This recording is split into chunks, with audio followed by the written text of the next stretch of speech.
We'll call this July 22nd, 2025 City Commission meeting to order. Can I get a roll call, please? Here.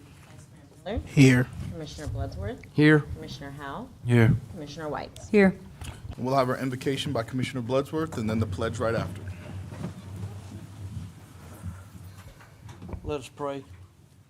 Heavenly Father, we thank you again for this day. Father, just thank you for everything you do for us as citizens of High Springs. And Lord, I just ask that you guide us as leaders, Father, to do the work that needs to be done for the citizens of High Springs. I also ask, Lord, that you be with all our first responders, Lord, during these trying times of weather, emergency situations, Father. Just protect them, Lord. Get them there and get them back home safely, Lord, to their families. Father, go with us again today and just guide us through all these meeting processes, Father. For it's in Jesus' name we do pray. Amen. Amen. I pledge allegiance to the flag of the United States of America and to the republic for which it stands, one nation, under God, indivisible, with liberty and justice for all.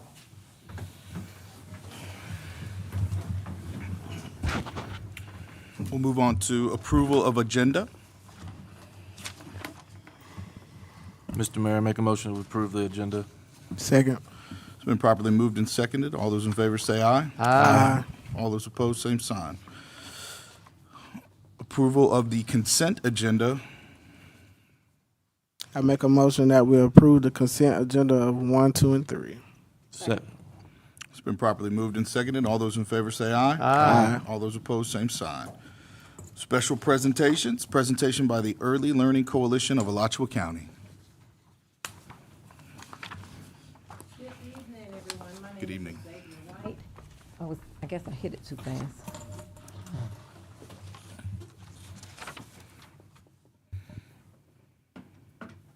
Okay, I'll move past that. So I'm Xavier White. I'm the CEO of Early Learning Coalition of Alachua. We are a 501(c) agency. Our fiscal year runs from July 1st to June 30th. We are funded through the federal government, Department of Education, then through Division of Early Learning, and then the money goes down to us. That's our major funder. I don't know if it's working. Am I doing something wrong? Okay, thank you. So for early learning, I'll talk about our funding in just a few. We are considered low risk. We have several different ways that we are audited. Our single audit, we just had that a couple months ago, and we're rated at low risk, and that just means that we have a strong compliance with internal controls, so we're making sure that we have separation of duties and everything. Our fiscal state audit, it happens every other year, and we also pass that with the desk review. Also DEL, they come in and they do monitorings, and they look at all of our processes, how we're doing eligibility, if we're determining eligibility correctly, and so we had great ratings on that as well.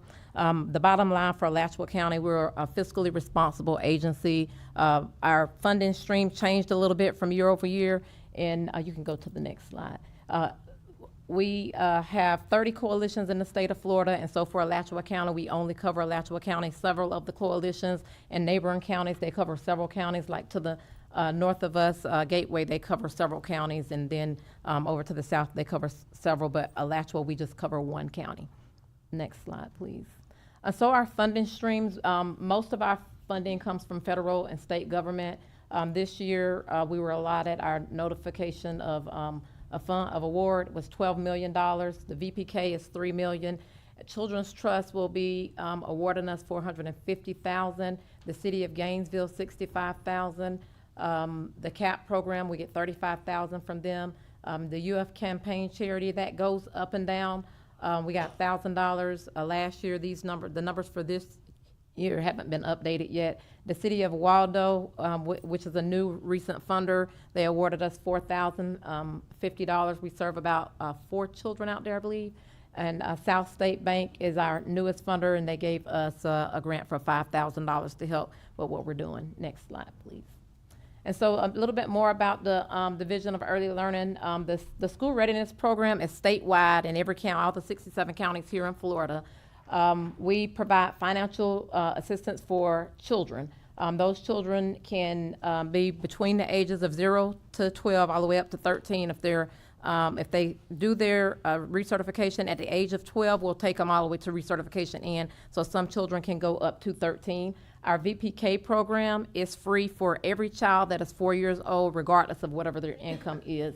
We also have a child care resource and referral, and that program just allows us to connect families in the community with any services that we may have, and notification of services if they're calling and they need assistance with rent. Our resource and referral person will give them those information so that they'll be able to reach out to get support. I've already stated the age range for the children and the VPK. We also have that Inclusion Warm Line that provides services, and the programs department for our providers. We have 122 providers throughout Alachua County, and we provide services to them, such as helping with behavior issues that's in the classroom, curriculum development, and assistance with the teachers whenever when they're struggling with the classrooms. We, with the school readiness program, it helps to prepare children to start kindergarten and be prepared to learn. You have to have structure when you're going into the classroom, so being in the VPK, a quality child care setting, is really good for children. It also helps working families to afford to be able to live. So you're looking at the cost of child care for a working family. We look at income ranges that can start from, like, I don't know, 9,000, and we say we can go up to like 65, just depending what program we're pulling from to fund them. In order to apply, to be eligible for our program, you have to work at least 20 hours per week or attend school at an accredited university or college part-time. Our program helps to keep the families working. It helps to families to be financially independent, and it recognizes parents as the first teacher for their children. So we're working inclusively along with the parents, and our providers are as well. We also provide information about children development to help new parents out. Next slide, please. I've covered all of this, so you can hit the next one. Our VPK program is a really important program, and it was an initiative that was started by the federal government, and so it is fully funded regardless of the age of a child, regardless of the income of the family. We have doctors, lawyers, just people from all walks of life that are eligible for the VPK program. We are doing more to make sure that the community is aware of these programs. We have ads out on TV 20, and we just want to make everybody to be aware of that VPK program. Parents can enroll their child with any approved VPK provider that has the contract with us, and that's the 122 providers that we have within Alachua County. Our families have to choose if they're going to do the school year or the summer, and I'll talk about that a little bit more. And the providers are not selected for the parents. The parent has full choice. They can go to the center, tour the center, and decide if this is a good fit for my child, and if it goes with their family values. Our school year program is 540 hours instructional time. The classes must have at least 4 children in the class for VPK, but no more than 20. It also requires that there has to be 2 teachers in that VPK classroom. The summer program is just like for summer hours only, and that would be 300 instructional hours, and with the same requirement of at least 4 children in the classroom, no more than 12 during the summer, and it still has to have 2 instructors in that classroom. Our warm line, we educate the parents, child care providers with any concern that they have for special needs children, to make sure that we're identifying any needs that they may have early so that they can get the services so that they can be successful in school as well. Our goal is to make sure that we're having our quality education for all children regardless of what the situation is for them. We provide training, consultation, and we do referrals for the Disability Act and try to help connect the family to any services that would help them with their child if they have any disabilities that's known. We have this flyer that we pass out within the community that lists our child care listings, which is all of our centers. Our system, if you go onto our website, you can plug in a zip code, and you might put your home zip code in there. Or if you work in Gainesville and you want your child to be closer to where you work, you can put the zip code to your job, and we'll be able to outline what providers are in that area to help the parents to be able to select. If there's financial assistance, I talked about parents who may be down on their luck, that may need help with lights or water or something like that. And we keep resources like that as far as who they can make contact in the community and who has funds to help them out. The consumer education is just us providing all information regarding education, the stages for the children, so that is something that's helpful for parents and for our providers. And the community resources, we try to make sure that we're a partner within the community and we're not monopolizing space, but we're sharing the space and being as helpful as we can and being a part of the community impact. Currently here in High Springs, which has a population I just read for about 6,000 people, we're serving 42 children, 39 children specifically in the 32643 zip code and 3 children in the 32655 zip code. One question that always is asked of me whenever I come to present to a city commission is, if we award you funds, can you make sure those funds are specific to our county? And we can definitely do that. We do have some areas that may touch other counties, and so we isolate that zip code and we do a Google search to make sure that any child that we plop into for these 2 zip codes are specific to High Springs if you guys were to vote to award us any fund. We currently have 3 providers here in High Springs, and that's Building Dreams Early Learning Center, Lee's Fun to Learn Daycare Center and Tutoring Incorporated, and First Christian Academy, which has a VPK program. We're always actively looking to expand and add new providers on. There are other providers and daycare centers or child care centers here in High Springs, but they're just not contracted with us for different reasons, but we are working to expand that wherever we can.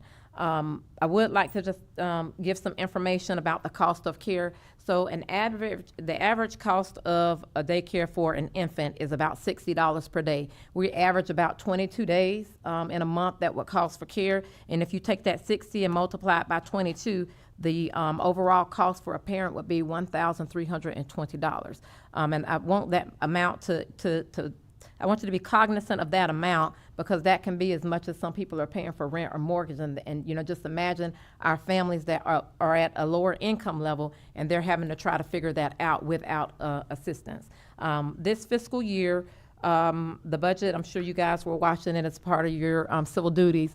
Our state budget was signed late, like June 30th, and we had a significant cut for our Early Learning Coalition. So we lost $78 million as a part of our budget locally for Alachua County. Our impact was $1.3 million that we lost out of our budget. I am trying to be proactive by going out to all the cities within Alachua County seeking local funding to try to help bridge that gap. Right now we have 498 children that's on our wait list that we are not able to pull, because we can't pull the children off the wait list if I'm not able to be able to fund them for the whole year. Once we pull them on, it's a process to go through for them to get off. We may get some spots through attrition of children aging out. But we do have a shortage this year, and I come out to you guys seeking funding, asking if you guys would be willing to support us with a $30,000 grant from High Springs to help us to keep the children that we currently have enrolled in care over the next year. If I am able to allocate more match fundings, we can match that fund 50% from the state, which means that $30,000 would turn into $60,000. At this time, I'm not able to say I can use it fully with match dollars, because they haven't allocated the full match. So my request is that you guys would allocate us $30,000 specifically for children in High Springs. And we would, write that grant to such to where it can be used 50% for match, and if I have no match fundings, to use the 100% for children in High Springs County. We can provide monthly reports or quarterly reports, whatever you request, so that you can see that we're being fiscally responsible with the funding that you would provide to assist us to keep children in a safe environment. We do have partnerships with Department of Children and Families and Partnership for Strong Families, where we provide care for children that are in foster care. And so we're just trying to do everything we can within the community to make sure that we're able to keep those children that needs to be in child care centers safe because of that situation, from dealing with DCF or Partnership. or supporting foster parents that's taking those children in, and also just our everyday parent that's going out and they're working hard and, just trying to keep them within the community. I would like to share that I attend some of the chamber meetings, and one of the number one reasons that people leave the workforce is childcare. And so I come before you today with this presentation. I'll pause to see if you guys have any questions that I may be able to answer for you, and just pleading with the commission to award us some funding. Any questions, commissioners?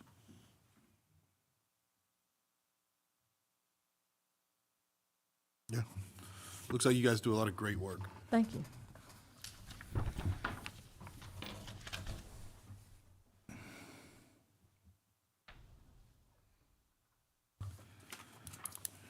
Okay, moving on to special presentation 2, invitation and information from the High Springs Police Department on the National Night Out event.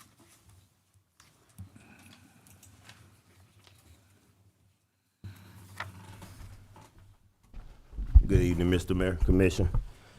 So I don't have a fancy presentation for y'all to look at, so y'all just gotta look at me. So I'm here to formally invite y'all to our National Night Out event for 2025. It's gonna be held on August 5th this year at the Civic Center from 6 to 9 p.m. And if you don't know about National Night Out, it's I wouldn't say a nationwide, but it's celebrated throughout the United States on the first Tuesday of August every year. It allows law enforcement to come together with the community in a positive manner. Like, a lot of people see the police and it's always negative, but this here gives us a chance to bring something positive to the community. And just so happened this year, it's been a lot of support. A lot of the churches, the businesses in the community, they've stepped up. I mean, I think it's going to be one of our biggest events. We've been doing it for the past 10 years, but like I said, the amount of people that we got participating this year is amazing. We'll have bounce houses, water slides, good food, hot dogs, hamburgers, pizza, anything you could possibly name. The main thing was the backpack giveaway and the school supplies. We've prepared to do 300 kids right now, but it looks like it's probably going to be more 500. So we encourage everybody to come out, participate, get much needed school supplies, backpacks, and come out and have a good time with us. Anybody got any questions for me regarding the National Night Out? Oh, I'm looking forward to it, though, I'll tell you that. Mr. Mayor, if I could, JT, will you be in the dunk tank? No, ma'am, I'm not in the dunk tank this year. I'm still in the draw. process. No, I'm in the process of securing it because it was booked up, and he's trying to work me into where I can get it for that afternoon. So we'll see.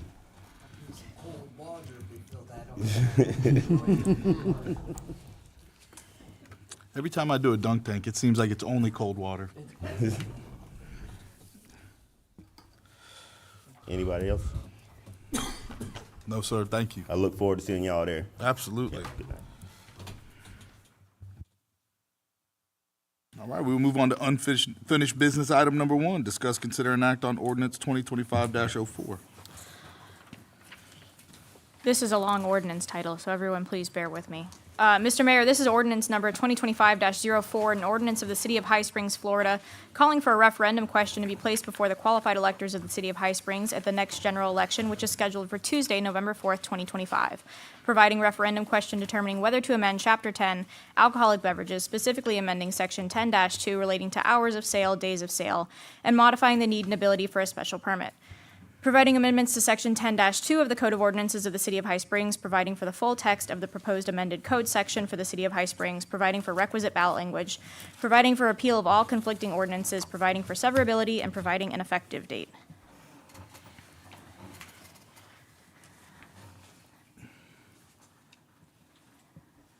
Anything from the commissioners?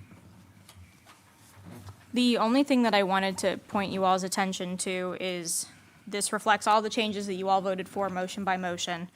Angela and staff will tell you that I made all of them read it to make sure that I hadn't missed any of the motions. If I can point you to 10-2C, I realize that it sounds redundant, that new addition where it says, or sales for on-premises consumption of malt beverages in a brewery that manufactures malt beverages on site. What I didn't want to happen is someone to open up as a brewery and then all of a sudden be able to serve liquor.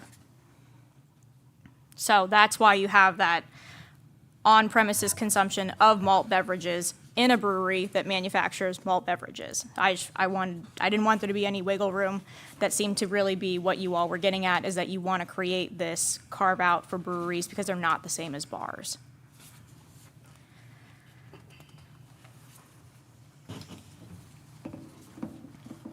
Mr. Mayor, if I may, please. So we've gotten where we had 3 initiatives to vote on down to singular one. To one. Down to one.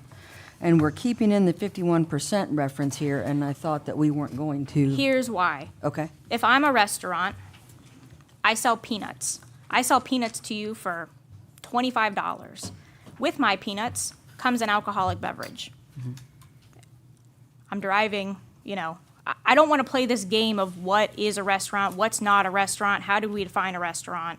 My concern is if you just put restaurants, what does that mean? Whereas if you have this 51% and we all of a sudden have peanuts selling for $25, it's not going to pass the sniff test.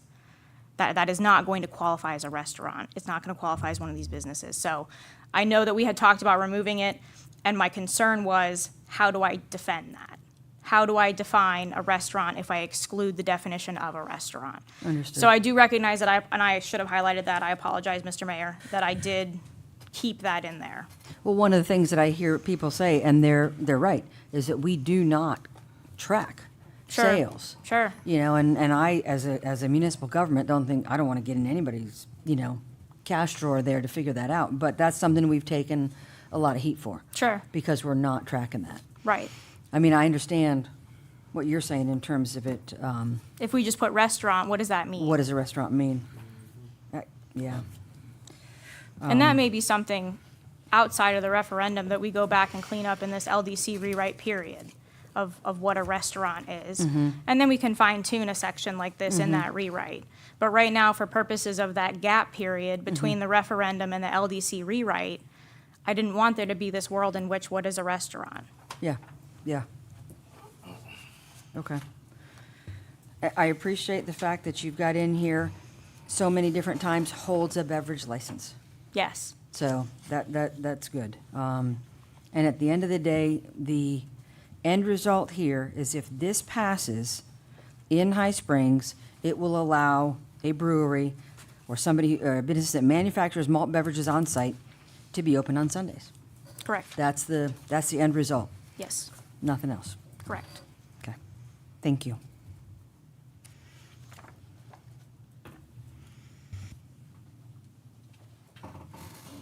Any other commissioner comments?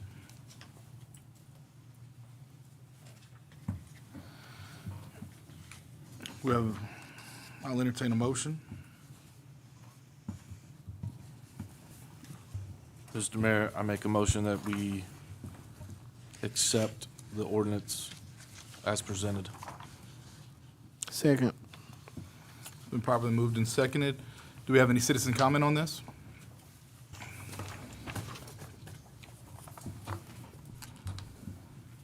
Julie Tapia Ruano, just a direction to the attorney. The way you read it did not match what was written, perhaps on just one word. The word days of sale and modifying the need and ability, but it says eliminating in our printout. Is it modifying or eliminating? Is there a difference? The ordinance that's in the packet says modifying. Okay, because we have eliminating on here. Okay, it's modifying. Thank you. Do you have any other citizen comments? It's an ordinance, so we will do a roll call. Commissioner Render, Yes. Vice Mayor Miller, Yes. Commissioner Bloodsworth, Yes. Commissioner Howell, Yes. Commissioner White. Yes. Mr. Mayor, if I might just say to Commissioner Howell, I wanted to thank you for leading the conversation as thoughtfully as you did at the last meeting. I really appreciate the time and effort you put into that. All right, new business item number 2. Discuss, consider, and act on awarding bid for RFP 2025-05 LDC rewrite.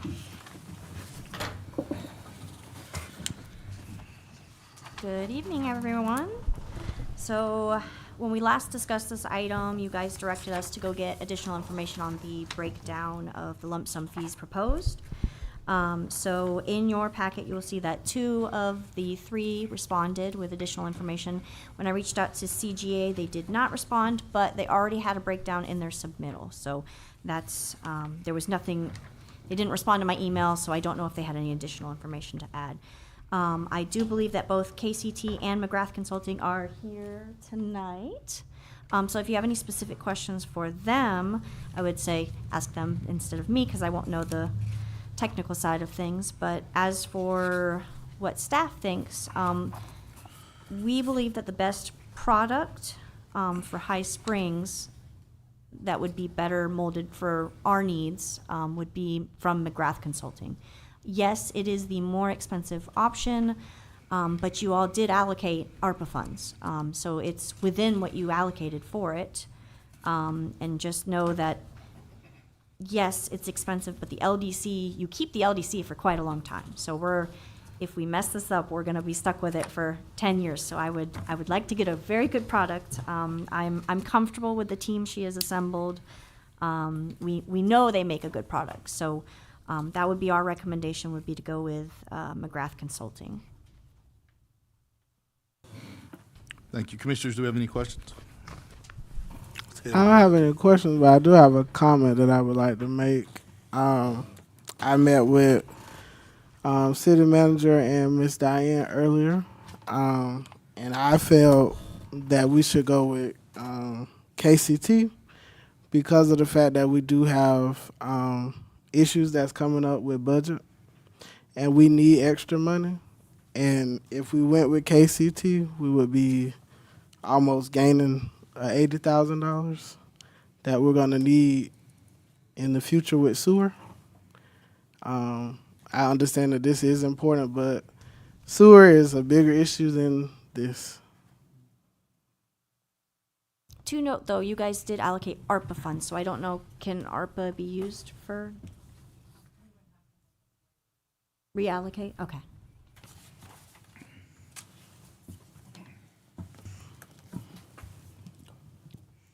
Mr. Mayor, if I may. I guess for me, KCT is very straightforward.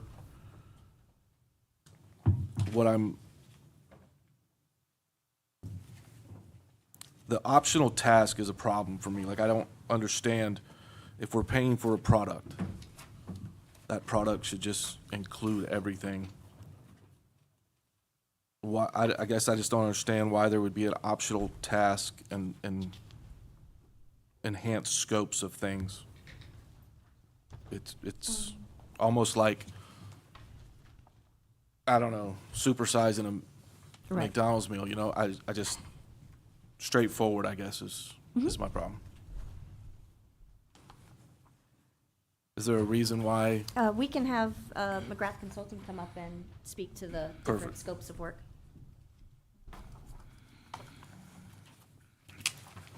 Hi, good evening. Allison McGrath, McGrath Consulting. Appreciate the opportunity to provide some clarification for you. At your last commission meeting, there were questions regarding the proposed budget that we put forward. Why we provided the fee that we did initially is because we've done work in High Springs before. We understand some of the challenges and the complications and some of the criticisms that you've had over your existing code. We experienced it through our update through the comprehensive plan. We tried to encompass everything that we believed would give you a state-of-the-art update to really a rewrite to your land development code. When we came to your commission meeting 2 weeks ago, we were asked to provide a breakdown of our fees. When we did that, we opted to provide you, if we were going to give you the run-of-the-mill, bare-bones land development code update, not necessarily a rewrite, that would be what's provided in the first sheet under the core tasks. And the optional or enhanced is, consider it a menu. If you wanted to go through that and say, Commissioner, we had the discussion about engineering. So if you wanted us to use your engineer, we broke it down for what that fee would be. If you wanted us to use our engineer, we broke it down for what that fee would be. Even using your engineer, there's still coordination that has to happen, so that's why we separated it. So consider that page 2 a menu. You can click through and say, we want enhanced public participation. If you want the bare bones participation, that's what we've provided in the core scope. You'll note that it's an internal meeting with your city departments, no external stakeholders, so no builders association, not necessarily the water management district, just as an example. If you want the enhanced, that's us really getting involved and including the stakeholders that we think really need to be at the table with the development pressures that you're seeing. I hope, Commissioner, that provides you with some additional clarification. Mr. Mayor, if I may please, Ms. McGrath, while you're there, if I could just piggyback onto that comment, I'm sorry. So the enhanced public engagement that you've got here for $19,000 is an optional. The public engagement that's essential, and I see the description in terms of the mechanism by which that happens, is $7,000. Correct. I see the enhanced public engagement in terms of the public workshops and then participating in some kind of event. So we would have the ability to redline that and do our own enhanced engagement if we felt that was needed, or? What I'm suggesting, Mr. Mayor, if I may, what I'm suggesting, Commissioner, is that if you wanted us to do the enhanced, you would pick option, I do have it here, number 2. Is that correct? 7. Two on the optional sheet, 7, yes. So you would say, yes, we want to do the enhanced engagement, and so that would be added to the core scope of 112,000. So this 19,000 would be in addition to what the bare minimum core would be. Okay. If you don't want the enhanced public engagement, we take that off the table and we stick with the core, which is what is in the first 1 through 5 tasks. Okay. And since you're standing there, if Yes, you don't ma'am. mind, I could ask, if I may, Mr. Mayor, how will you invoice? How would you invoice? Is this a lump sum? Is this a percent complete, time and It materials? would be percent complete, ma'am. Yes, so it would be hourly not to exceed whatever you decide the package looks like. If it's the core, it's 112. If it's the full kit and caboodle that we think is really going to give the city the best land development code that you can get, that's the 172. If it's somewhere in between, the core plus any of these options, number 6 on, then it would be whatever that is, and it would be hourly not to exceed that. So at the end, if there's money left, it would just be a bubble payment at the end. Oh, okay, I understand. Yes, ma'am. Since you've worked in High Springs, one of the questions I had for you specifically is, what do you consider to be the most important section of the LDC for us? Oh, gosh. One? I think the subdivision regulations need a lot of work. I think they need a lot of work. I think I mentioned at the last meeting that I believe this land development code was copied and pasted from another community that wasn't really looking at High Springs and looking at what you stood for back then, noting that obviously things change over time, commissions change over time, priorities change over time. But I think your subdivision regulations, with all due respect to the development community, have been utilized against the city. And I think that there are a number of ways that those regulations can be tightened up to protect the citizens and to protect the commission and to put you in a position where services are not being demanded by the community when the community is not ready to pay for those services. So when you don't have infrastructure in place, when you're not ready for development, having development pushed at you or thrown at you because there are ways to get around your current land development regulations, I just think is grossly unfair.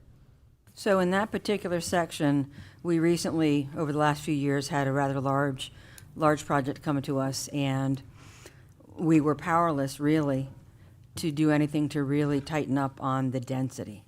In this rewrite, that's where we do it. Yes, ma'am. We could set a minimum lot size Yes, ma'am. by zoning, by, I Yes, mean, ma'am. this would all tie into the future land use map and the comprehensive plan as well. Correct. But at some point, we've got to start protecting High Springs. Agreed. Agreed. And we are. Just for the record, I don't do any work for the private sector. My entire practice is working for municipal clients. So I have municipalities at heart. I don't spill over, me personally, into straddling the fence between public and private sector. At this point in my career, this is where I want to hang my hat. I think that especially small towns, in particular rural small towns, are often at a disadvantage because they take the lowest bid, no disrespect to anybody that's submitted on this RFP, of course. And you get what you get. And I see it over and over again, and you're left with a code that again, doesn't protect the city.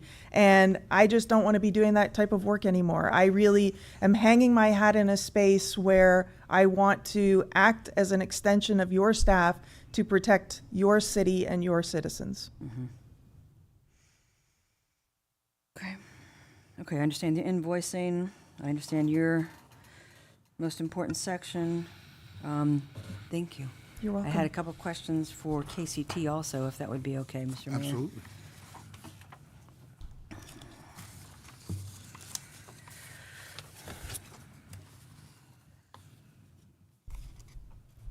Hello, good evening. Kelly Turner, KCT Consulting. I'm happy to answer any questions that you might have. I'd like to know about your invoicing as well in terms of, would you do a % complete? Is it time and materials? How? And then what kind of backup, I guess, do you present with an invoice? Okay, Mayor and Commissioners. My invoicing would actually be, as I'm completing the work, it would be broken down in fees. So it would be the $7,500 a month for the 12 months. I did put an estimate of the amounts of hours that I believe it would take me, but having been done this a long time, sitting there and stopping to answer the phone and putting hours for something else, being in the middle of an email and now stopping to do something else, it takes a lot of extra time to just sit there and micromanage the hours. So I'm allotting myself to you up to 30 hours a week, and I understand that some weeks would take a little more, some weeks may take a little less while we're waiting on meetings and so forth. But me giving that time and being available for that time, I'm just going to straight fee it on a monthly basis. So essentially the same way, a % complete or month by month. I understood. You're on your own in this one. Who's going to QC your work? Well, I guess that would be me and you all, of course. I will say that I do a lot of subcontracting for other companies, and I subcontract. They pay me my fee. They usually charge double. There's usually no substantial edits. They take my material and they turn it right over. They just read it and put it in. And I look too. I'm like, did they change anything? Typically, no. I've actually been involved recently in the expert witness for land use regulations and so forth. And even the attorney, I thought, hey, maybe they're going to change some things before we send it to their attorney, and they didn't change anything. So I think the product that I give speaks for itself when they just hand it right over.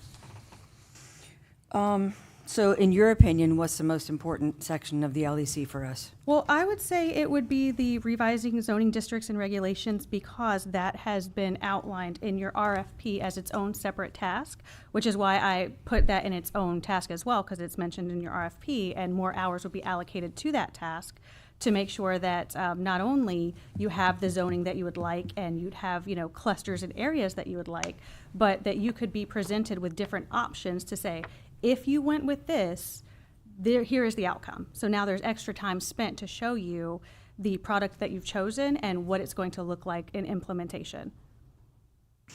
Okay. And the only other question I have is in terms of the legislature this year, do you have a sense for what was passed this year that could immediately impact us that we need to be most cognizant of now? I know that a House bill was just passed that kind of changes how we view comprehensive planning. It's kind of a biggie, but if there's specific sections of your comprehensive plan that would be unenforceable, then yes, that would in turn change how your regulations are going to be enforced as well.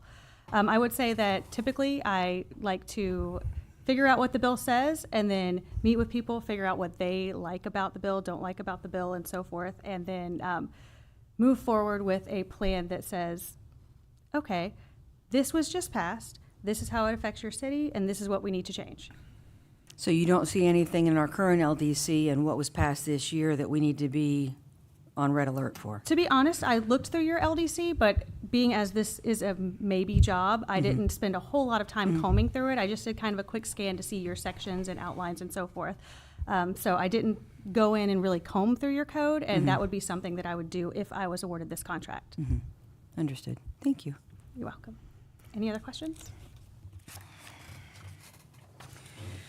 No, thank you.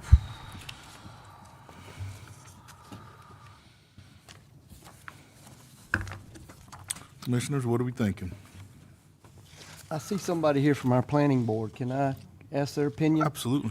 Mr. Rick Testa, would you mind? Do you have any input on any of this as a planning board member? No, I think. Rick Testa? None whatsoever. I believe that the people that have described what they're doing, their process, I wasn't aware of how complicated, how complex that particular process was, but I think everybody is comfortable with what they've presented to you. It's just a tough decision for you all to make because of the cost.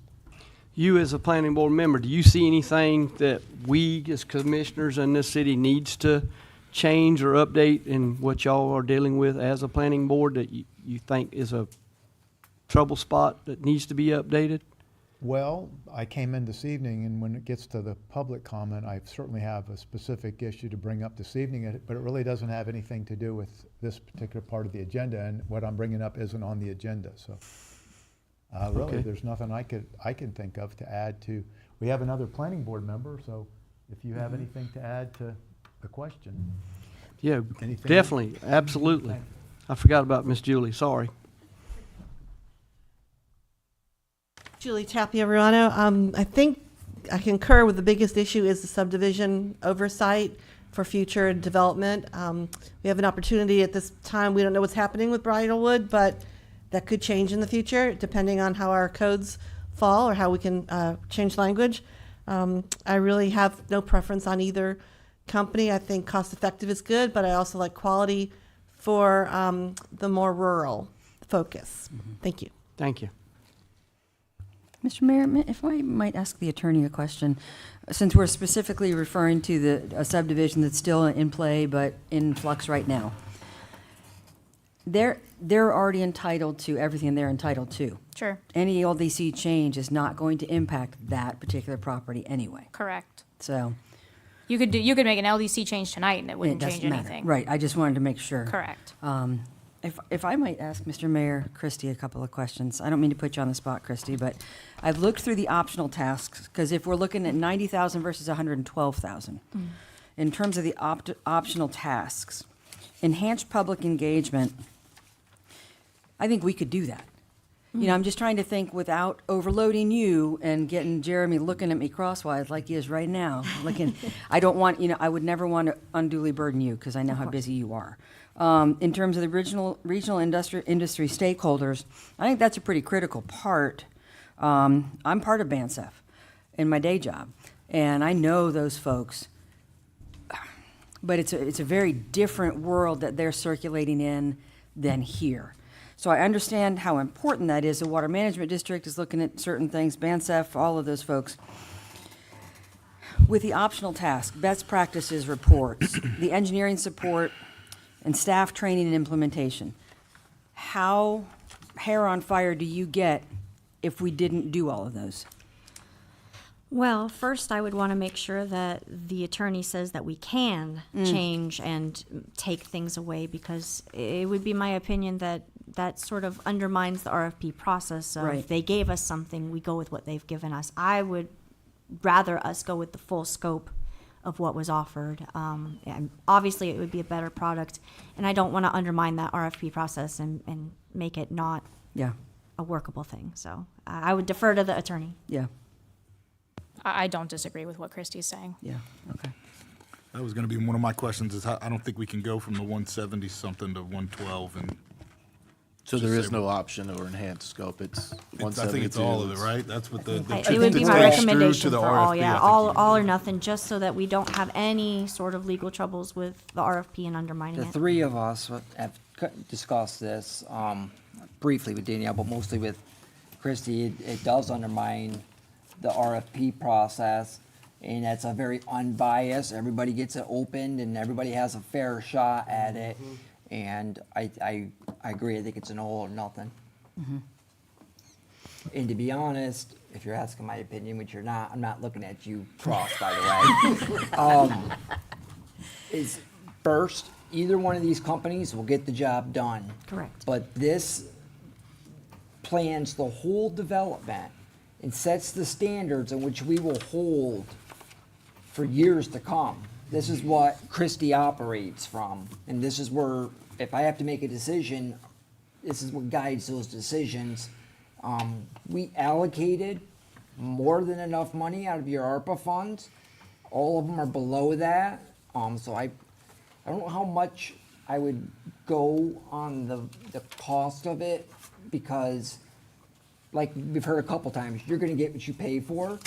And we've worked with Allison before, and it's gone great. And the KCT, looked through. Christie put a lot of time into research, and all these. Any of them will be fine.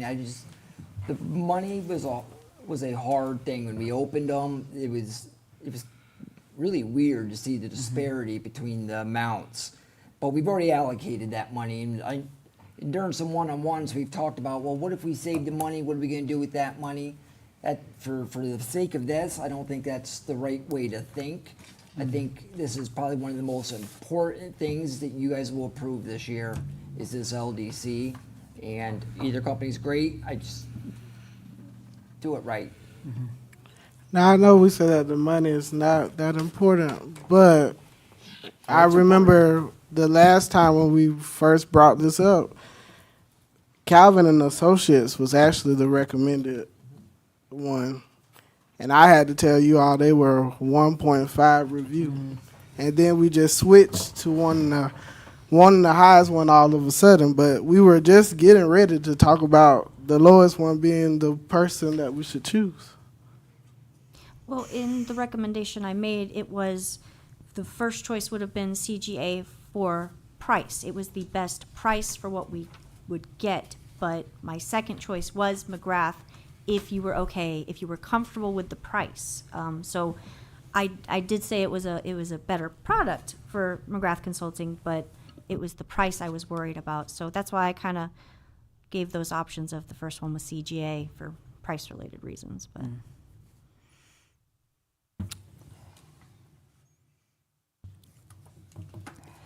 Mr. Mayor, if I could ask just a general question, and this is probably not even for you, Christie, but there is a huge difference, and I think some of that can go to the fact that there's a singular individual doing all of the work and a team of folks doing all of the work.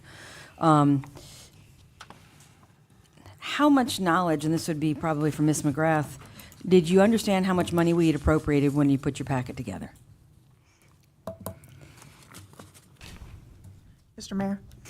Yes, one of the habits that I have is going through previous commission meeting minutes when a proposal is put forward. And I did review your December minutes from last year where you indicated that you would be setting aside adequate funds, which included $180,000 for ARPA funds. And we built out the scope to give you the Cadillac land development code that you really deserve, knowing that you had adequate funds to be able to adequately cover the costs.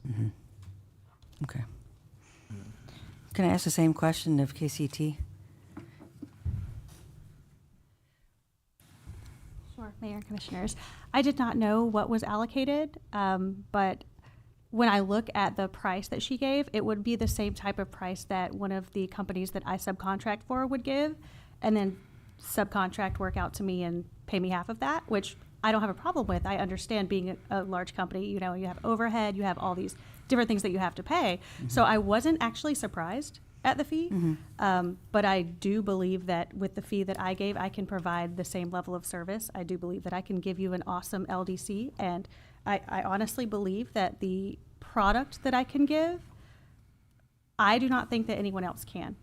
And I don't mean that to say that, any other company is not as good or anything like that. I just mean I'm so dedicated to looking at every single detail and staying up late and giving you every single option and the research that I put in. I have not seen other people typically be that dedicated. Thank you. You're welcome.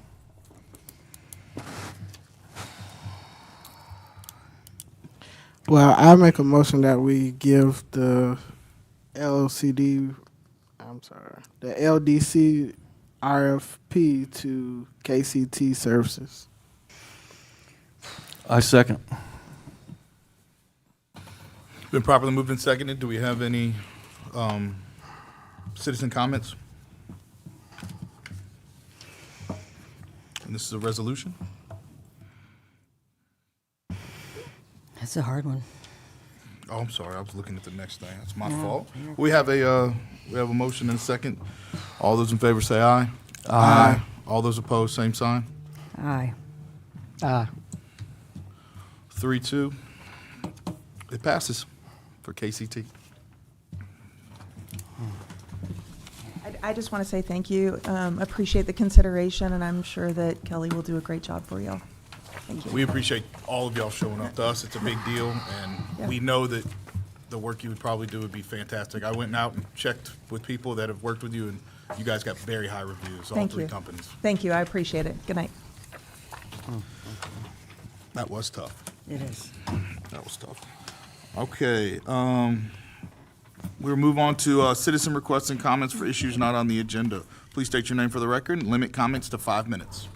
My name's Rick Testa, and Mr. Mayor, may I ask you, it's up to you, sir, but could we start the clock after I hand out some stuff? Because once I get started, I talk a lot, and if you could wait till I get ready to start yakking. And also, just to let you know, if it's okay with you, sir, if I could use this for whoever's left You got in the props. audience, if I might be able to turn my back just every now and then and show the audience. Every now and again, but just direct all comments to us, please. Pardon me? Just direct all your comments to us. Don't I have any will, but conversation. could I show them? Yes, sir, I said it was okay. Oh, I just need I'm you to sorry. direct them all to I'm me. sorry, I That's all. didn't- I got you. Thank you. Okay. So now I'm going to get cranked up. This subject I'm going to bring up has been circulating around this city for 20 years probably. So nothing I'm going to say to you tonight is new. It's just that a few weeks ago, one of the new people, the new president of the Historical Society approached me and asked me if I'd do a presentation at the museum. I'm a naturalist. I do naturalist programs. So I started to talk to him, but initially I've never met the individual before. I had never talked to the individual, so I really didn't know him, and I am uncomfortable in the museum and have been for 20 years. So I'd really rather not do anything in that facility. And the conversation started up, why? What's the problem? So what I'd like to do is show you this first of all. When you look at those drawing I gave you, you're looking into the entrance of the museum here, okay? See that, everybody? You're looking into the museum of right here, the entrance, and it goes right and left, the museum. We have a new president of the museum that's open now, and the individual I found as I got to know the individual, Mr. Decker here, is open-minded, wants to do great things for the city of High Springs, has some great ideas. I went over there, I saw what they were doing. It's all wonderful, but, and I'm not even sure if I'm allowed to use these two words in a public forum, so the attorney can shut me down if I am going to, but I'm going to try to be very blunt with you because this is what exists. This is not my opinion. You walk into the museum, they're doing a great job. They're trying to get motivated and get people involved. They're open on Saturdays. When you walk in, this is what you see on the table that they present to the public. High Springs photo album. In the photo album, which is about 40 pages, there's one picture of an African American in the album. What we have across the hall from the museum that's open now, when you come in the door, you turn to the right, here's the museum that's open now. And they're knocking their socks off trying to do something for the city. This is the museum that's open now on the right side, the right hallway.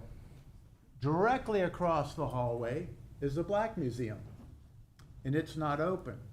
There's a history, there are problems, there are conversations, there are arguments, whatever. I'm not involved in any of that stuff, and I don't really care.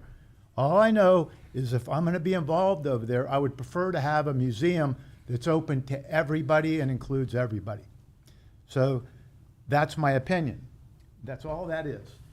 As I spoke to the president, Mr. Decker, who's here, and if you'd like to add anything, sir, please do. I don't think we disagreed on anything, he'd have to let you know, but I think we both feel and see the same problem. Nobody did it on purpose, it just happened.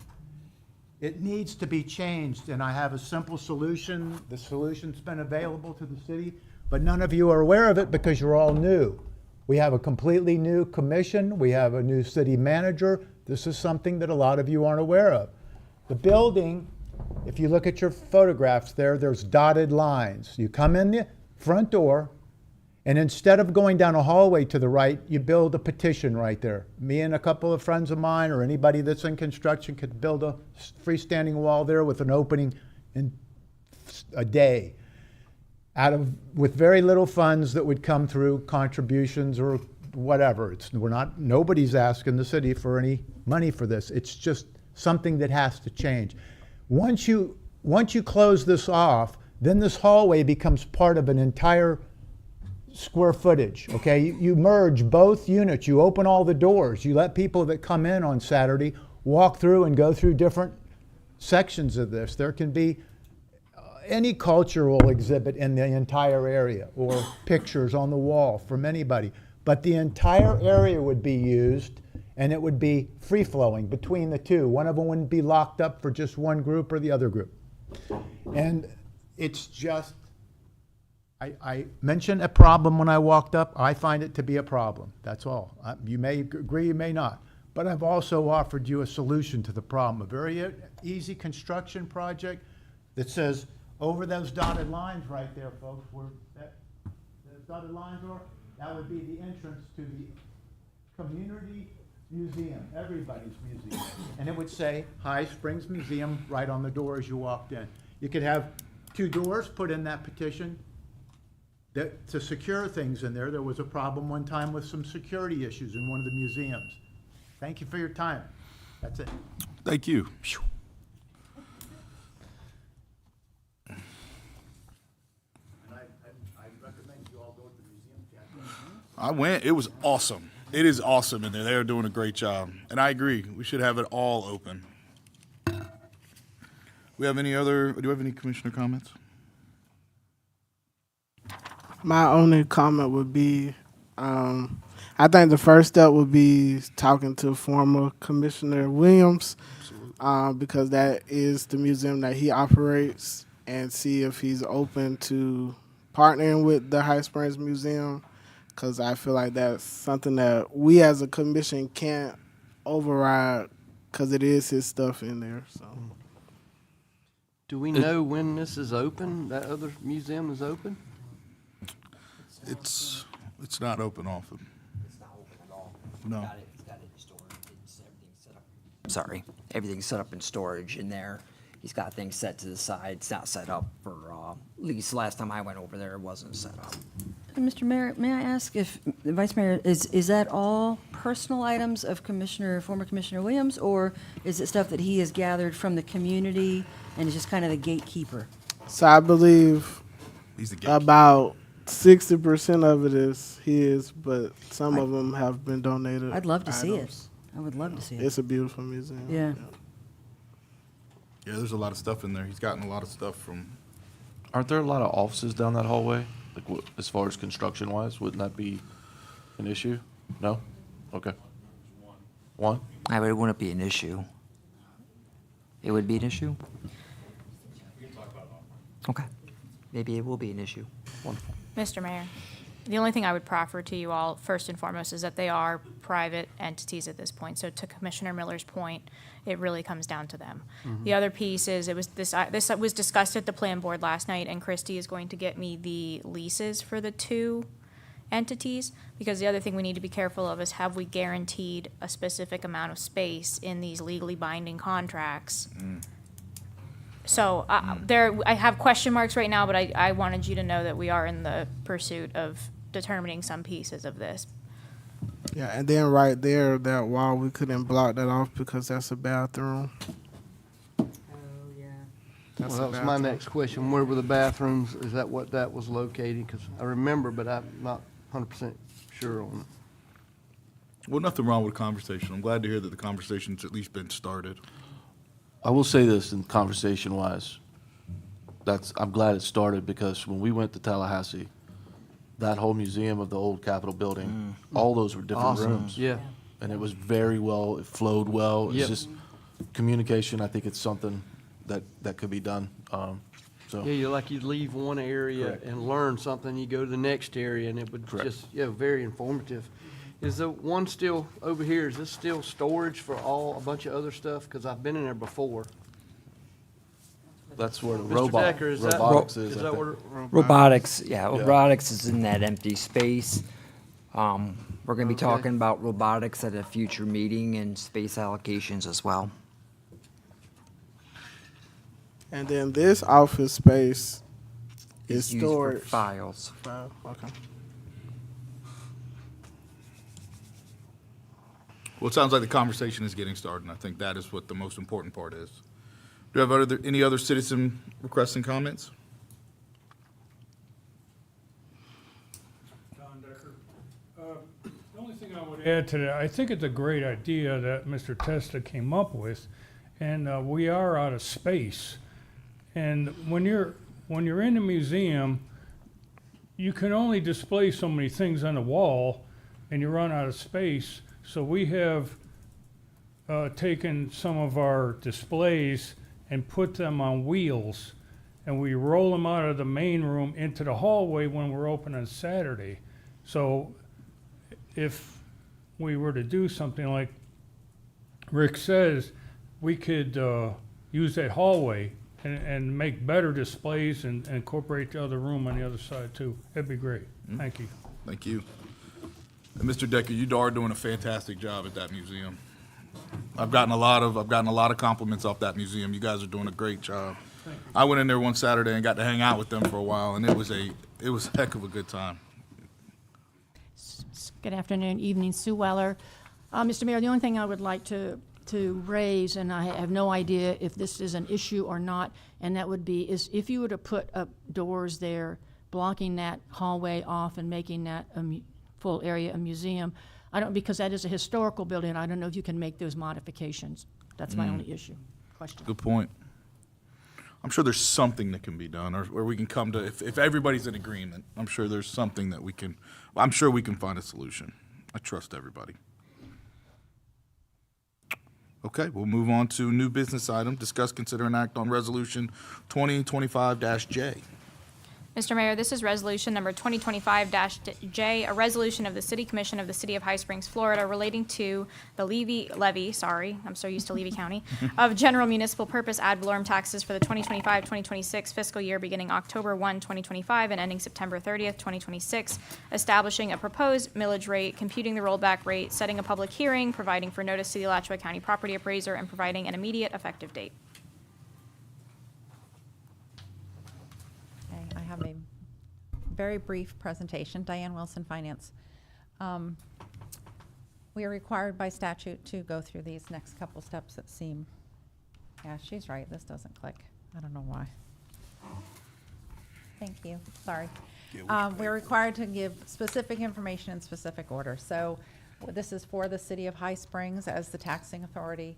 The proposed tentative millage rate, currently we're proposing 6.99 mils. We are at 6.74 currently.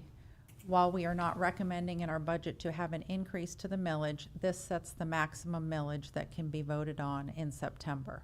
So we are putting forth 6.99 as the max, and then when we come to the budget in September, the budget is predicated on 6.74, no change to the millage rate. This is strictly so if between now and September something comes up. For example, you want to do $30,000, you need to adjust the millage. That was just an easy example. And you wanted to change the millage to 6.8 or something. You could have that flexibility to do it. We are not in any way building that into the budget. The rollback rate, I'll talk about this more in a minute, 6.3438. And the percentage that the proposed millage is over the rollback rate is 10.19%. So the rollback rate is simply what that factor needs to be, what the millage would need to be for us to collect the exact same amount of revenue as we did last year on taxes.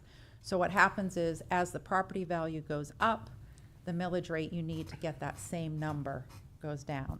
So if your millage rate is 1 and your houses are worth $50, you get $50. The next year, the property value goes up to 100. Well, now you don't need a whole mill because you would get 100 instead of 50. So you could drop it back down to a half. I don't know if that makes sense. Not everybody loves math, but so it reflects as a tax increase because the amount people are paying, and Commissioner White's brought this up last year. Oh, no, that wasn't what that was. No, I was referring, I brought this up last year. It's technically a tax increase because people will pay more, but it's not because we've increased the millage, it's because the value of their home has gone up. So the rollback rate would just be that number, that 6.3438 is what the number would be, and we'd get the exact same millage next year as we got this year because those property values had gone up. So the rollback rate calculation takes in the taxable property value. We get these numbers from the property appraiser's office. We get preliminary numbers on June 1st, and we get final numbers on July 1st. And these are based on the final numbers that we got. They look at the taxable property value within the city limits. They adjust out the new construction annexation because those haven't been on the tax rolls on January 1st. Nothing is going to be included in the tax rolls unless it was on January 1st of 2025 when we get the tax revenue in November and beyond. So that's why they take out the new construction for the year because it hasn't hit the January yet. So we just compare that to the prior year's ad valorem, the 3.478. That's the amount that we got last year. If we use the 6.3438 on the new value, we'll get 3.478 again. These other values below, if we wanted to go crazy and increase the millage rate to 11.17, we would have to have a different vote. You know, right now it's just majority. So if it's a 3-2 vote on our current our current millage at 6.99, it doesn't need anything more than a 3-2 vote. When you start getting in these accelerated levels, then you have to have a supermajority or unanimous votes. They're there for information only because we're not going to apply those. We're not going to go to 11 mills. And that is it on that one. Sorry. Thank you. And then finally, our 2 hearing dates will be September 9th and September 22nd. We had mentioned, if anybody gets confused, we had mentioned September 11th, but that's the night that the county is having one of their hearings, so they get first dibs. So we've moved ours back to that Tuesday, the 9th of September. So those days are not Thursdays. I believe the 9th is a Tuesday and the 22nd is a Monday. So just to help you kind of keep that in mind. At the first hearing, we will do the tentative adoption of that 6.99 or 6.74, and then the second hearing will be the final approval, and the budget will also be approved in those meetings. Any questions on the maximum millage rate? Mr. Mayor, if I may, on that previous slide at the bottom where it says fiscal year 26 tentative proposed millage rate, that means tentative proposed maximum millage rate. Correct. We're setting an upper threshold. That doesn't mean we're committing to 6.99. correct. We just cannot go above 6.99. That's correct. And if we left the current millage at 6.74, that's a 5.87% increase. Mhm. If we leave the millage rate alone, we're raising property taxes. Correct. When we do the budget advertisement in September, it will show, the words will say, you have a budget increase, even though, I mean, you do have a budget increase. I mean, our budget's going up, the amount of money's going up, we're just not changing the millage. So that's why I say, like, when we get the property values, we're waiting for June and July to come so we know how much property tax we're going to receive under current conditions. You know, we don't assume it will change when we're first working on the budget. So yes, when we come in and say, oh, we expect another $300,000, it's not free money that falls out of the sky. It comes from taxpayers when they pay their property tax. In the big picture, in the grand scheme of things, not knowing those hard numbers until the 1st of July and being able to put all this stuff together by the 22nd of July, that's pretty quick. I mean, that's a lot. Yeah, it's fun. It's a little Tetris game. It's fun. Tetris game.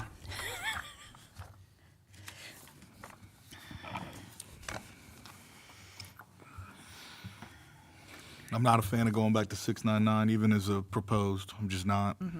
And this truly is the maximum. These are the words that the state uses for these sessions at each stage, which to me, I would prefer that it just says right there, maximum millage rate. It says it in our agenda item because we use the language that the state gives us in the agenda item, and it does say in their maximum rate. But no, I agree. And like I said, the budget is predicated on 6.74, so we don't have any. Yeah, I agree. I Additional actually revenue. feel like the maximum should be 6.74. We can do a revise. 6.74, that's what the budget is gonna be based on. This gives you the flexibility as a commission that as we do the budget and we go through these budget workshops, if you wanna change something or something drastically increases and that we weren't expecting, this gives you the flexibility to go up to 6.99, but the budget that you're gonna be presented shows no millage rate increase. It's just setting this tonight gives you the flexibility if you need to, because if you set it at 6.74, 6.74, and when we get into the budget and you wanna increase something, or, you know, we looked and the price of millings went through the roof next week, that gives you the option to meet those needs, but when we do the budget, it'll be 6.74. So it's a year between increasing the millage rate, like to the maximum. So if we kept it at 6.74, we couldn't increase it again until next year. That's correct. Okay. We That's could correct. with a majority vote, though, right? With a unanimous vote by all five Not of during us? the year because of the statutory requirements for advertising. There's a whole, from starting in, I don't know, 3 months ago, we're on a track that we have to do certain notifications, and I don't know if we'd even be allowed to do it during the year unless there was an emergency situation. So let's say we had a hurricane and we lost the water plant, we don't have any money, we have to go out and borrow money and have a millage rate to pay for it, you know what I mean? God, please That knock would off be- some wood. So yeah. But This we is- have budget planned for the whole year of '26 is predicated on 6.74. So it's, all goes as planned with our, contingency that we have. There wouldn't be a need to change it anyway. That would give us the budget based on those numbers. And then, of course, next budget, you guys have the option to do whatever you would like. So then in our Thursday, September 11th meeting, that's when we would vote. If we wanted to keep it, we would vote 6.74. Correct. That's correct. And you guys don't see this, but I can show you. The forms that we have to do online to submit to the state with participation from the property appraiser's office as well, there's a form 420 MMP, and it's actually, that's what it says, maximum millage rate on it. And that's what these numbers all coincide with. So we use that form, pull these numbers down, populate this information. So it is documented as that. Again, the way we have to do this is a little silly. But you've also said today on, this is all recorded. Your intention is to do 6.74. I promise we won't tell you on the 9th that you have to do 6.99. That's completely up to you guys. This is a buffer. 100%, 100%. Like I said, my example, it kind of worked out that the coalition came in today. That would be a perfect example of a time where something might come up in the meantime where you're like, oh, I forgot last year we told them we were going to give them a donation. They just came in. We want to fit that in. Can we change the millage rate to 6.8?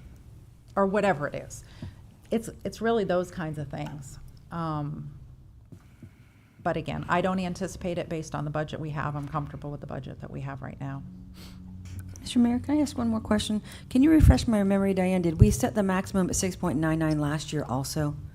What was the max we set? Yes, I believe we did. Yeah. I Mhm. remember Yeah, I thought I seeing that remember number. seeing And when that. it was 5.99, we used 6.25, but we stayed at 5.99. Oh, so we set like the max at 23. 6.25? When we were, I'm saying a couple years ago. Oh, When our okay. millage rate was 5.99. Right. We set it at 6.25, stayed Yeah. at 5.99. Okay. So do we see a problem if we went with a happy medium here and maybe you mentioned 6.8? would that handcuff us in any way and not going past 6, 8, or would be handcuffing ourselves, as you mentioned, as a buffer? It would lessen the amount of buffer you set for yourself. But how, any way of knowing what kind of money that would be, buffering ourselves just to 6, 8 versus staying at 6, 7, 4? Is that a, The difference, just to give you a magnitude, the difference between 674 and 699 is approximately $145,000. So say 150. So if you went a third of the way between the two, that would be $50,000.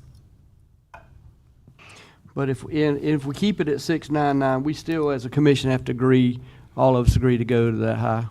100%, yes. Whatever you decide on has to be a majority vote. I'm okay with what's being explained, is we keep it, as Commissioner Howell saying, as a buffer, and going by Mr. Marshall, we don't need to handcuff ourselves in case something does drastic. We are definitely in hurricane season.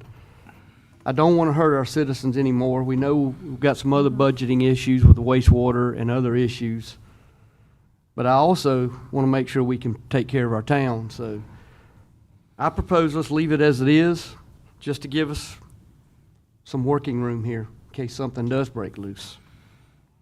I don't like the increase, but we do need to make sure we can control our destiny with some of this stuff. Well, I think I trust the 5 of us to say, I mean, I think we Yes. all are fiscally responsible, and that's where we want to be with our citizens' money, so. Yes.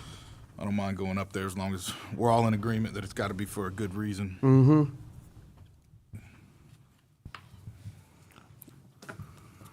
Well, in that case, I will make a motion that we raise the millage rate to a maximum rate of 6.99. And if you want, I can suggest just reword it, that we Yes. tentatively propose the max millage rate to be 6.99. Because Mr. you're Mayor, really not setting it. Mhm. I make a motion that we tentatively propose a maximum millage rate of 6.99. Second. Sorry. Been properly Thank moved and you. seconded. Do we have any citizen comments? And it's a resolution. Miller, Yes. Commissioner Bloodsworth, Yes. Commissioner Howell, Yes. Commissioner White, Yes. Mayor Grunder. Yes. All right.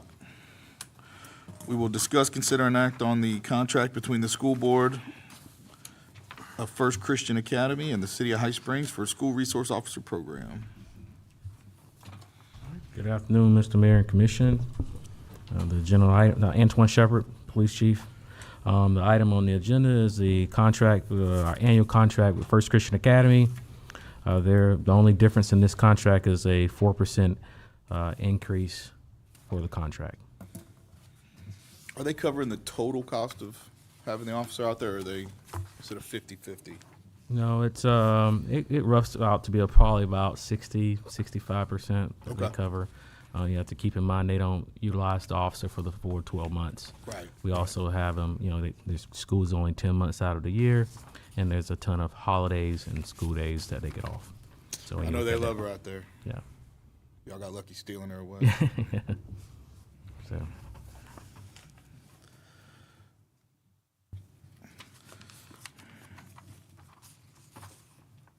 Mr. Mayor? Yes, sir. Mr. Chief, does this also kind of help cover for vehicle usage as well? Or is this just the salary for that individual? It goes to cover an array of things, mostly the salary and the benefits of it, and we kind of adopted the same as our public schools. Okay. It's increased tremendously over the few years. It does help us in terms of any type of service calls down there. So if we didn't have an SRO there, we still would be responsible for service calls and providing, at least advice and protection to the school. So it's kind of a share of the costs. Thank you. Yeah, and I love the fact that we have our officers in our schools, because it's not always been like that, but Yep. I think since it's been like that, it's been better. Absolutely.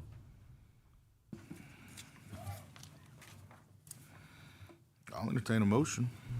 Mr. Mayor, I make a motion that we approve the agreement between High Springs Police Department and the School Board of First Christian Academy. Second. It's been properly moved and seconded. Do we have any citizen comments? Okay, all those in favor say aye. Aye. All those opposed, same sign. Thank you, sir. Appreciate it. Thank you, Chief. Okay. New business item 3, discuss, consider, and act on RFP for city attorney services. So, Mr. Mayor, at the last meeting, it was brought up about reevaluating our city attorney. So we brought this up as to discuss and consider. One point I want to make out is the city attorney contract we're coming to the end of it, and they require a time frame. You're at that. So if you want to go for RFP or whatnot, now is the time to act on it, and that's it. I can speak to this just a little bit. The former attorney that we had sitting here, what was his name? At the last meeting, or Tom? Yeah, Mr. Tom. There was just a lot of concerns that I had with him. We would ask him questions. He had no idea, what we were talking about. We would try to ask him about things, and he would never just give us an answer to our questions, and it just was very difficult working with him. Last meeting, he didn't have a packet. He had to share packets with our city manager. So that was a frustration of mine. And I just felt like he always came unprepared. And for the law firm to recommend him as somebody to fill in, that makes me not even trust Scott's judgment, because his judgment should have said he's not ready to be an attorney for the city of High Springs at any given time, even if it's just fill in. He could have filled in with somebody else, not him. Mr. Mayor, I also watched the last meeting to hear the discussion on the item. In response to that, I made the suggestion to the firm that Kirsten Ballou step in to cover the one meeting a month I can't cover. Kirsten's been a municipal attorney longer than I have. Candidly, she probably knows more than I ever will. So I take your point, and if the decision and the will of the commission rather is to send out the RFP, that's fine. But I wanted you all to know that we're reacting to feedback as it's coming. So if you could give me the grace to bring her in and show you all that I have the utmost confidence in her, I would be appreciative. I also understand if it's the will of the commission to send it out for an RFP. Yeah, I don't think that it's not that she wouldn't be a good attorney. I think we have already gave the law firm enough grace, and grace has to run out at some point. And I feel like it has reached that level to running out. Danielle, I will tell you, I've been very happy with your performance, especially since you've taken over. And I was good with Scott. I was always able to get Scott and have conversations with him and get the answers I felt like I needed at the time. So I've been happy with it. I don't mind looking. I'll never mind, going out and seeing if we can, if there's another option out there. I've said it the whole time that I would prefer to have an in-house attorney if we could get to the point where we could do that. We are not there yet. I've seen our budget. We're not. So, but I have been extremely happy with you, Danielle. Mr. Mayor, if I could ask, obviously Danielle's aware that I've asked for an RFP a number of times, and then Scott sent Danielle our way. And I echo what you say, Mr. Mayor, that Danielle's been a fantastic resource for us. I like the idea of Kirsten. I've seen what she does in Newberry. I saw what she did at the training seminar. Here's my question in terms of the overall structure, just to help guide me. Our charter officer, as I understand it right now, is Scott Walker, not the firm, right? I was just looking at that. He's denoted as the primary contact. Mm-hmm. Nowhere in our contract does it use charter officer, but it does say that he is the primary contact. So I would equate that to your charter officer, yes. Okay. I do like the idea of Kirsten, but I understand what Vice Mayor Miller is saying. I would be willing to give Kirsten a shot at it to see how she performed, but At the end of the day, though, that's a $90,000 a year price tag, and it's a big one. And if it went out for RFP, could we save some money? Maybe, you know. If we went out for RFP, would Folds Walker raise their prices? Would they drop their prices? You know, what, I don't know what they would do. Sure. There's no telling. You know, if we had you and Kirsten as the two in the seat, would that be a different price tag? We might not know that if we didn't put it out for RFP. Sure. So I guess the request I would have, Mr. Vice Mayor, for you to consider is, could we give Kirsten a chance and then come back to this? But the attorney would have to tell me this: your contract is coming up for renewal. It states that I think you have to have 30 days notice if we're going to terminate. We have the ability to terminate that contract at any time. Is that correct? I'm sorry, I'm looking at it right now. 'Cause Okay. I just want to be able to answer you. Because the RFP process takes quite a while. Right. And I want to make sure if we do that, we do it right. Sure, it's and don't not- rush through it. It's not quick. It doesn't say what happens if you were to terminate during the course of the contract. I mean, the contract is pretty thin. It's a 10-year-old contract. Right. I don't know. The city attorney serves at the pleasure of the city commission, fundamentally. Mhm. And at the end of the day, you all always retain the right to terminate our services. I got to say that I feel like there's some big changes coming in the next 12 months. And I don't think I'm willing to put that out there right now. I appreciate Danielle, I think you've done a great job. Has there been hiccups? Sure. I don't know. We just spent $90,000 tonight on an LDC. So I don't know if I'm willing to do that just yet. As far as the RFP. How expensive is the RFP process? Do we have a wager, I guess, kind of number? Part of the problem from my perspective is that I don't know that I can review it. I think I'm conflicted out. Typically for an RFP to that magnitude, Jeremy would run it by me. But candidly, like, I don't know that I'm able to without having a conflict. You know, it seems very self-serving for me to review it and then submit to it. Yeah. So we would have to pay another attorney to review that. If you wanted an Right, attorney to. right. I'm just flagging that I don't think that I Right. can look at it. Mr. Mayor. I'm sorry. Danielle, I'm grateful for you being here. Thank you, sir. I love it when you're here. I loved Clay when he was here. Knew Clay for years before he came here and before I came in here. I understand what everybody's saying, and I understand everything. I'm willing to give some grace and let Kirsten come in. But I also want to make sure we're doing the best for High Springs. Sure. All the way around. I haven't contacted you for anything, but I've heard other people say you're Johnny on the spot. I've heard staff say you're well to work with. I'd like to give Kirsten, am I pronouncing that right? Kirsten. I would love to give her opportunity for us all to see in our working setup here. So I'm like Commissioner Howe, with all this other stuff going on, I want to do an RFP, but then I don't. A lot of this stuff tonight we've had to deal with has been gut-wrenching, I'll be honest with you.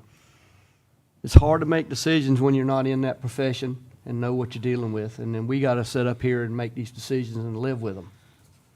I've reached out to Mr. Marshall today concerned about this LDC, and it was killing me. It's a lot of money involved in that. It's tough. And in the past decisions we've made, have we made the right ones? Are the staff on everything that we're trying to do here?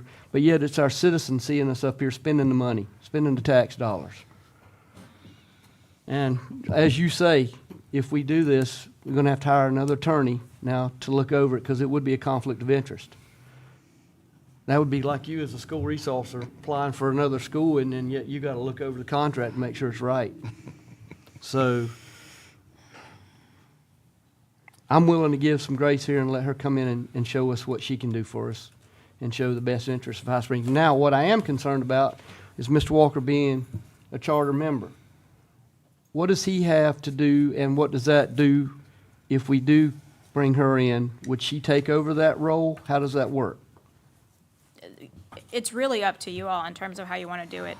For purposes of the charter officer, it really is, I hate to say a name only, because that minimizes charter officers, and that's not my intent. No, I understand. But for purposes of it, you know, when you talk to staff about what the makeup is of who is talking to them, I do, and we call it back work. When we talk about cities at our firm, we talk about back work and we talk about city commission meetings. I do 100% of the back work. So all of the work with staff that gets done, it comes through me. And then I sit, obviously, for one meeting a month for you all, and then I try to catch P and Z. If it lines up, I try to catch both of those meetings for you all. So I really just need coverage for that one meeting, which is what Kirsten would do. And maybe on those off P and Z weeks where it falls in a funky way. So the intent is not to have Kirsten come in and be the charter officer. She is the floater with hopefully the expertise to bridge the gap that is being expressed as a concern. Would it be wrong, and I don't know, because I'm asking, I'm going to be ignorant here, is it wrong for you to be able to monitor through Zoom to find out if we do have questions and she doesn't have the answer that y'all can discuss? I always Is that legally optional? I always watch your meetings on YouTube because you guys do broadcast them. When I tell you that I don't anticipate ever having to tell Kirsten what the law is, I mean that with my full sincerity to you. So, sure, I could attend via Zoom, but I'm telling you that I have the utmost confidence that you would not need my input with her in this seat. Yeah, I just want to make a disclaimer that this had nothing to do with you. No, I didn't take it that way at all. But so my concern is that moving forward, so I understand if we do go the route with Kirsten, would it be guaranteed that Mr. Tom could not be sitting right there? If you all tell us you don't want someone to attend the meetings, we won't send them. Because that's what I would be comfortable with, that Mr. Tom could no longer be sitting in that seat. It's well within your power as a commission, and we would absolutely honor any request like that. How does that work if, say, you're going to be our attorney from here on as through Folds and Walker, and you decide to move on from the firm to something else? Do we get some sort of notice? You'd have to get notice. There's a Florida bar rule about if you're going to leave a firm, you're supposed to give clients, and I'm going to say 6 months, don't hold me to it. But the idea is that if you can't drop a client in the middle of a case, it just is fundamentally unfair. It doesn't serve justice. So you're required to give clients a certain period of time. And I think the way that the rule reads is you have to give them the option of either to transfer with you to wherever you're going or to stay with the firm that is presently providing the services, is the way that the rule reads. But this wouldn't be something that one day I'm here and the next day I'm not. Same with her. Same with Kirsten, yes, That's what absolutely. I'm saying. So I guess what I'm getting at is if she decided to move on to another firm and we decide that's who we want, you're saying that if she went to that other firm, they would kind of let her stay on. I can provide you all with the bar rule. I'm happy to send that to you. It's been, candidly, I've never had to look at it, so I only know it from having learned it. And how long has she been with the firm so far? She's been with the firm 6 years. Okay. So She's pretty sharp. I have more tenure because I worked my way up through the firm. So I started when I was in college, and I stayed on through law school. And then when I passed the bar a few years ago now, when I became an attorney, they kept me on. Kirsten came on as a law clerk. So she skipped, she didn't do the file clerk in undergrad. She came on as a law clerk, and she's been an attorney now for 4 or 5 years, somewhere in that range. And she does municipal? Yeah, so the way that so right now our firm represents Stark, Williston, High Springs, Archer, Newberry, Live Oak, and I feel like I'm missing somebody. It was with Lake City. Lake City now has in-house counsel. Yeah. And Kirsten does Williston by herself, and then we share Newberry, Archer, I have Stark, and then we would be sharing High Springs, and I do Live Oak. So really amongst our 6 cities, there's one of each of us that we cover without the other, and then everything else we do together. And the result is that we have a great working relationship because we do all these cities together. So she does you attended the ethics presentation each year. The two of us do our ethics presentation every year. So Loved it. It was good. So, Mr. Mayor, or Mr. Vice Mayor, is that something that you would be comfortable with going forward? I don't know if that allays your fears. Like I said, or as your long as concerns. Mr. Tom's not Yeah. sitting there, we'll be just fine. In the interest of cost, Mhm. I'm assuming that you are an associate attorney or are you a senior associate? I'm an associate. You're an associate attorney, and you're doing all the work. Most of it. So in terms of the lump sum contract that we have, does that reflect your rate? We exceed the retainer every month with the hours we put in. Really? Mhm. Okay. Like, and that's really the benefit to municipalities to do the retainer work, is that you're getting more, as unlimited amount of work for a fixed cost. And I mean, we don't have a single one of our cities. I mean, like for example, Archer right now, we're 3 and 4 times above their retainer rate. We're almost double your retainer rate on a standard month. So, and then the litigation rate, to answer your question, I am at that reduced. We're already at 80% because for litigation, we don't bill at our full rate, but I am at the associate rate, not the senior partner rate for litigation. And where does she fall in that? Same. Same, okay. Yeah, I think we're at $280 an hour for litigation. Yep. So 220 for an associate, 275 for normal hourly rate. Okay. Oh, 220, I'm looking at the senior associate, okay.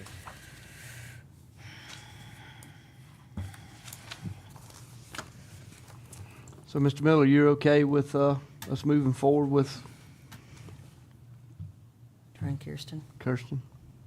Why, just in general, Sure. why do you think that Kirsten wasn't considered originally? Hard to say, She's to be busy? honest with you. Yeah. I mean, we share, like I said, we have the same number of cities, so it's, everybody's busy all the time. Yeah. So I couldn't speak to that. It wasn't a decision I made. Okay. I apologize for not having more insight. That's okay. All right. Do we have any citizen comment on this? It sounds like we are not going to get a motion or a vote. Okay. We'll move on to our city attorney report and update. Well, we talked about the museums. I was going to let you know that I was looking into that because of discussion that happened at the plan board last night. Something else that came up in discussion tonight, and it really wasn't the appropriate time to touch on it. Obviously, the referendum questions that went forward only go into effect if they pass. However, Mr. Mayor, I'm going to speak directly to Commissioner Yeah. Whites. I apologize. No. You brought up the issue of, we're getting negative feedback of this 51%. I mean, that's something that we can just go ahead and change. I mean, we just put a definition in, and it doesn't affect the referendum because you're not changing that portion of it. So if that's something that you all would like done because you're getting feedback from citizens, we really dislike this. The city's not really monitoring it, so why do we have it? It's something absolutely I can bring forward language to you all to workshop if that's. Mr. Mayor, if I may, I think in tandem with the LDC update, that would be a natural Sure. flow. Sure. At that time. I just didn't With know the if it was like, understanding if that- it was urgent. I'm happy No, to start working on it. No, I just think it's a really valid point that people make that we're not monitoring that. Right, so why do we have but it in there? As the LDC is rewritten, taking that from a big umbrella point of view would be great. Sure, okay. And then I just wanted to thank you all for moving this meeting. As a reminder, you did move it very graciously so that I can go to the Florida Municipal Attorneys Conference this week, so thank you for doing that. Mr. Manager. You have your city manager's report printed out. Couple things I want to talk about: the wastewater treatment facility, the expansion. The phase 1 went live. Everything is running well with it. Seems like everything's doing what it's supposed to do. And Parks and Rec, take a second and look at that. There's some events coming up. The summer slide out is coming up this week. On Friday, and then also don't forget about National Night Out. That's all I have. All right. Commission comments and concerns. I gotta be honest, looking over this stuff, I just think it's back to having our small town. The fact that Winn-Dixie comes out and donates food and everything else and just allows the community to come together, I think it's fantastic. So a shout out to Winn-Dixie for that. Absolutely. And National Night Out, I don't know if you guys have ever done it. It's phenomenal. So that's it. Just want to let everybody know we are back in the Boy Scout hut. It is complete. We I are saw the moved back truck in. Very impressive how they've turned that place around. It looks so much better than what it was before the accident, so we are grateful to be back in there. Good deal. So thank you, City Manager, for making all that happen. Think Alan Allagood, he really Well, oversaw him and that. Jason both, they all oversaw Yeah, saw they, all of it. both of them put a lot of work into Yes, it. and stayed on top of it. I want to echo it. It came out really nice. I'm going to go walk through it tomorrow.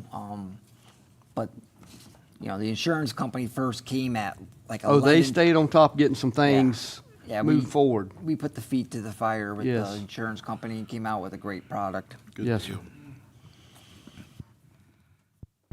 Mr. City Manager, you didn't mention the Priest Theater thing that you have here in our update, and I think that's kind of important to relay is. that. So the state architect approved the construction plans, and working with Paul Stressing, the city architect, we have put it out to bid.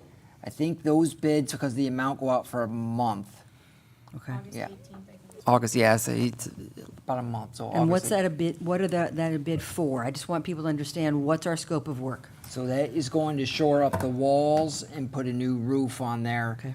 It's not remodeling the Priest, it's shoring it up and making it stable, so whatever you decide to do with that, After that. somebody can come and they would Mhm. have a stable building to work from. Gotcha. Thank you. Mr. Mayor, I'm sorry to piggyback on that. Ashley has also, as soon as she sent out the bid documents, she let me know. I know we're tight on timelines, so I've already started the process of working on that contract with the hopes of when you all open those bids, next day, I'm just inserting finer points and we're Mhm. sending it out to the contractor for consideration Good. to try and move this along. Thank you. Thank you. I wanted to check about the workshop that we had talked about setting up for the partnership with the county. Do we have any ideas of when we might be able to do that? Have we, Mr. Vice Mayor was going to take point with the Children's Trust. So the vice mayor and I were just talking before the meeting, we're gonna link up, I think it's next week, and we're gonna discuss how we're gonna move forward with that committee. Okay. Mr. Mayor, I have an alibi as well, so we need to set up a workshop for the sewer budget. When would work for you folks? I almost forgot. I had it written down. That it not be next week because we will both be out, and I need you. How about next week? No, I'm just kidding. Great.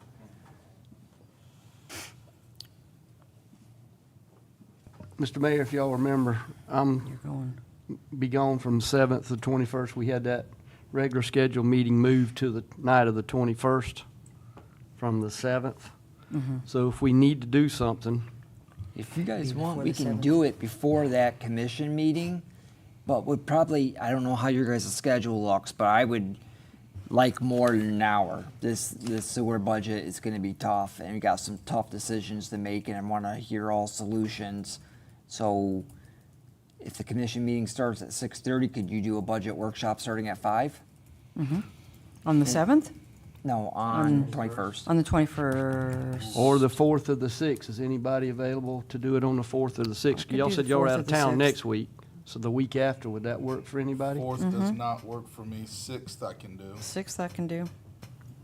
August 6th? August 6th? It's a Wednesday. Wayne, you can do August 6th? Yeah, I don't That's fly out Bible till the study? 7th. You don't go to Bible study? This here, if it needs to be done, it needs to be No, done. I just wanted to make sure, but yeah, we do it. No. Look, I appreciate y'all moving the meeting for me to be out of the country. All this stuff seems to be very important, especially with our budget. Do what we need to do to get this done. Yeah, I think the sooner we get on it too, the better. It's just, this isn't gonna be an easy thing. And it gives them time with Diane and Angela both being here along with, Would August 6th work for you guys? What time would you like to start it? You wanna do it earlier? Anytime you want. look, 5:30, I don't 6 have o'clock? really a job, so y'all. I don't have a job. I'm retired. What's that feel like? You guys wanna do 5:30? Sure. Mr. Mayor, Ma'am. I apologize. I just want to clarify. Would you all like me here for that? I'm available. I just have to be in Williston until 4:30. So, I mean, I could probably get here by 5:30. Just about. That's a pretty long trip. Yeah. Well, if you're late, we'd understand. All right, Yeah. but you would like me here, yes? I just don't want to show up and have y'all be like, hey. Yes. We always love to have you. Okay, I'll be here then. Absolutely. Talked your way right into a workshop. 5:30. I'm assuming we're good with all that then. 5:30. Thank you, Mr. Mayor. So you're going to get with the vice mayor then about More than an hour. workshop and the other thing, so I'm not going to worry about that. I wanted to say congratulations to Tina at Lanza Art Galleries for 10 years here. I couldn't attend her celebration because we were out touring colleges with our youngest, and I'm very, very sad to report Ashley Malden will be happy that she loves the University of Georgia, and I've been crying ever since. All we can do is steer them in the right direction. You We can can't try. make 'em You go, can only know? try.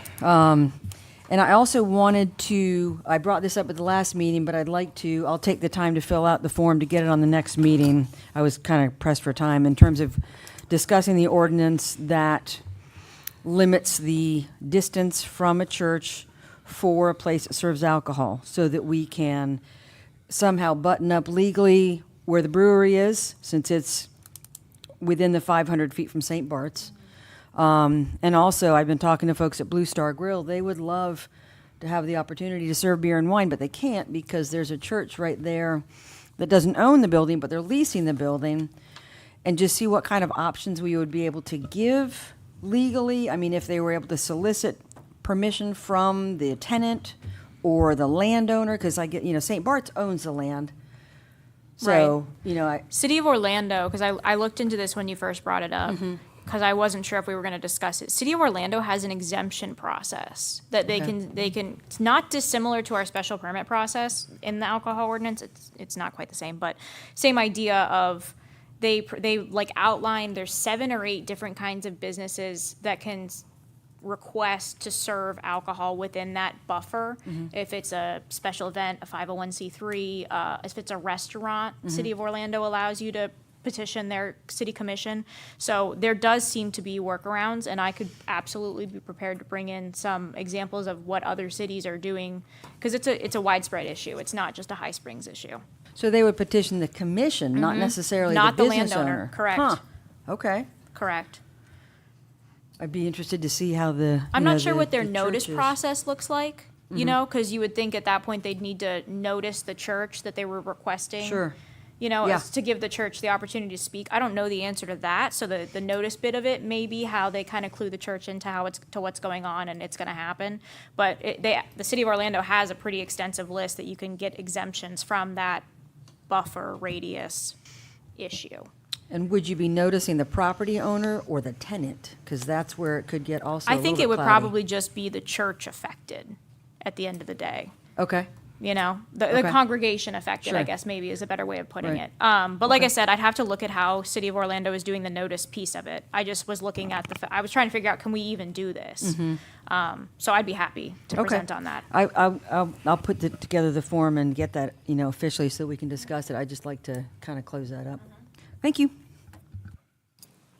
All right, our employee of the week is our newest employee. He is our cleaner, Mr. Danny. Fitzgerald. Yeah, I was gonna Our mess up his newest last employee. name. So he is our this week's employee of the week.